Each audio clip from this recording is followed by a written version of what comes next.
Lottery করতো, lottery. তো এখন পুত্র তো 10 জন, যে কোনো একজনকে কোরবানি করবেন বলেছেন।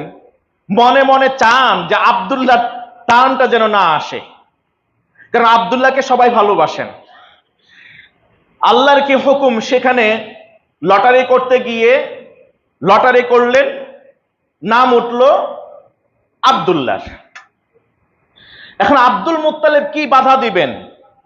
বরং তিনি তার মান্যত পূর্ণ করবেন। চোখের পানি ঝরে ঝরে পড়ছে, তারপরও পিতা হিসেবে মান্যত যেটা করেছে এটা পূর্ণ করবেনই। তিনি যখন নিয়ে যাচ্ছেন আব্দুল্লাহর হাত ধরে তাকে কোরবানি করবেন, জবাই করবেন, in the meantime Abbas ibn Abdul Muttalib, নবীজির চাচা আব্বাস, তিনি বাধা দিলেন যে না, দরকার হয় আমাকে নিয়ে যাও, তা আব্দুল্লাহকে নিও না। সুবহানাল্লাহ, আমি তো তার ভাই আছে, আমাকে নিয়ে যাও, একজনকে জবাই করলেই তো হলো না। আব্দুল মুত্তালিবের কথা হলো না, খোদা তাকেই পছন্দ করছে। নাউজুবিল্লাহ বলেন। খোদা তাকেই পছন্দ করছে, তার নাম উঠছে, তাকেই জবাই দিতে হবে। কি বলা হয়, সিরাত ইবনে হিশাম বিদায় ওয়ান নেহায়া আসে, যখন আব্দুল্লাহর হাত ধরে টেনে নিয়ে যাচ্ছেন জবাই করবেন, ইন দ্য মিন টাইম মক্কার কুরাইশরা সবাই আসলো, আব্দে মানাফ গোত্রের লোকেরা আসলো, বনি হাশিম গোত্রের লোকেরা আসলো, বলল যে না, অন্য কোন ব্যবস্থা আছে কিনা দেখো, আব্দুল্লাহকে নিও না, ওর মতো ভালো মানুষ হয় না।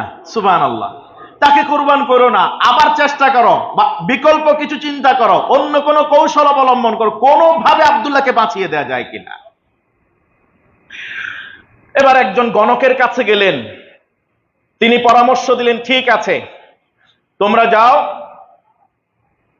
এই যে আব্দুল্লাহ নাম একবার তো চলে আসছে, এর বিনিময়ে 10টা উট, বড় বড় উট, তোমার যে উট আছে, পশুগুলি আছে, এই পশুর মধ্যে বাছাই করা সবচেয়ে ভালো 10টা উট বাছাই করবে, এগুলাকে এক জায়গায় রাখো, আর এক জায়গায় 10 ভাইয়ের নাম রাখো। এবার লটারি করো, লটারি করার পরে দেখো ওই স্বর বা তীর কোন দিকে যায়, লটারি কোন দিকে যায়। তো দ্বিতীয়বার আবার দিল, লটারি উটের দিকে না গিয়ে আবার আব্দুল্লাহর কাছে গেছে, এবং গণক বলে দিয়েছিল প্রত্যেকবার যদি আব্দুল্লাহর নাম যতবার উঠবে ততবারের বিনিময়ে 10টা করে উট দিতে হবে, স্যাক্রিফাইস করা লাগবে। দ্বিতীয়বারে 10টা, তৃতীয়বার আব্দুল্লাহর নাম, চতুর্থ আব্দুল্লাহর নাম, পঞ্চম আব্দুল্লাহর নাম, এভাবে করতে করতে 10বার তাও নাম উঠছে আব্দুল্লাহ। কোনো ওয়ে নাই, প্রত্যেকবার 10টা করে উট যুক্ত হতে শুরু হলো, 100টা উট পরিপূর্ণ হয়েছে। এবার 11তম বার যখন স্বর নিক্ষেপ